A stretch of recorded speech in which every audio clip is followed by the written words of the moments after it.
Hello, folks, and welcome to the Star Wars Library, where Star Wars is in print, and I cannot do a very good Lando Calrissian impression, hence why I didn't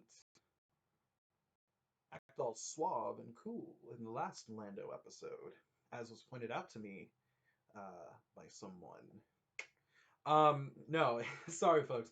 A very bad Lando Calrissian impression, but I'm excited because we're talking about another expanded universe novel. A lot of stuff in the early days, especially pre-Bantam. We only have a few novels to talk about, so right now I get very excited when we get to talk about a book, a novel. So it is the second in the L. Neil Smith Lando Calrissian adventures. Now, again, I still have it in this little omnibus here. Probably the most efficient way to get it, but I do want to get the original copies, like standalone issues, one day in the future. And again, it is called Lando Calrissian and the Flame Wind of Oseon. And so basically, Lando is in a sabacc tournament, and he's killing it. He's doing really well. And suddenly, it seems that his ship, the Millennium Falcon, because at this point in the timeline, Lando still owns the Millennium Falcon. It's on fire, and so you know he rushes to it, and it turns out that it's not on fire. He's been attacked from behind, and so he has this weapon, and he defeats this person, kills him, I think. Well, not I think he does kill him in self-defense. So basically, he thinks he's okay, um, but then the local authorities, it turns out, have kind of set him up. They're like, well, here's the thing. It's okay to do self defense, but you killed this man, so you now have a death warrant. But I can get you out of it, but you have to do something for me. And so Lando's like, this deal's getting worse all the time. And so he serves as a transport captain during this drug raid, and it's very dangerous because of the flame wind. It's coming, and it's like this once in a while thing that happens, and it's very dangerous to try and attempt to get through with this thing because it could cause destruction. So Lando is able to smuggle these drugs um,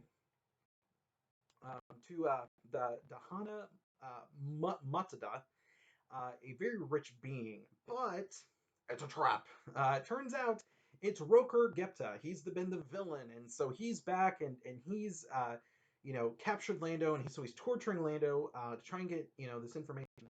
But he escapes when his base is attacked, and so his base is on this asteroid, and so Lando is also able to escape as well. But I don't want to give too much away because this is a pretty good read. So, one cool thing about the Lando series, and particularly this one, this book, the series goes a lot more into detail to explain sabacc. We know a little bit of it, and we know that it's kind of it's the equivalent of poker in our world, but it is the big gambling game in the Star Wars universe.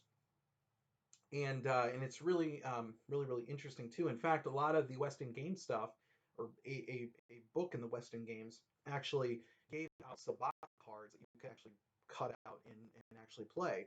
And in fact, this one cat I know, a laid back open shirt, gold chained wearing Matt Wilkins, actually has a video on his channel about rules and actually explains how to play the game. I think that's really cool. So I'd highly encourage you to go check out Matt's channel and watch that video if you want to know how the game of sabacc works, how to actually play it. And of course, you could also go read this. There's a lot more to it. So, um, again, just like with the last book, this book is really good. It's a fun adventure. Lando is just a fun character. It helps you grow more fond of the character. I think a lot of people were just like, the movie, he was a cool character, but he wasn't, like, oh my gosh, Lando. This is the series that really helped a lot of people really enjoy his character. Now, I've always liked Lando, but again, I have to agree with the masses. I think that these series really helped.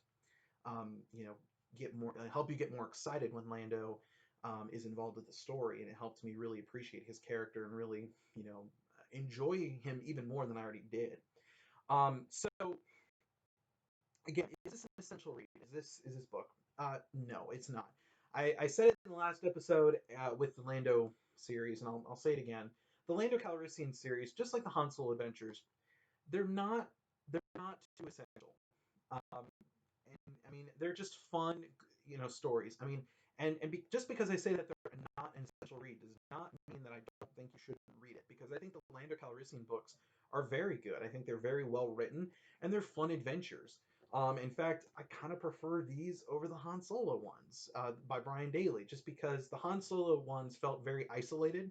This one feels more like a trilogy. Yes, they're separate adventures, but there's kind of an overarching theme, especially with the bad guy, Gepta. So there's a lot more. I guess it feels more like a trilogy than it does, just three standalone books that form these adventures. But that's just me. So highly encourage you to go read it. But is it an essential read to the overall expanded universe? No, it is not. But it is still a very good read, and I'd still highly encourage you to go check it out. So, folks, that is all the time I have for today. I will see you next time with another episode, and may the Force be with you.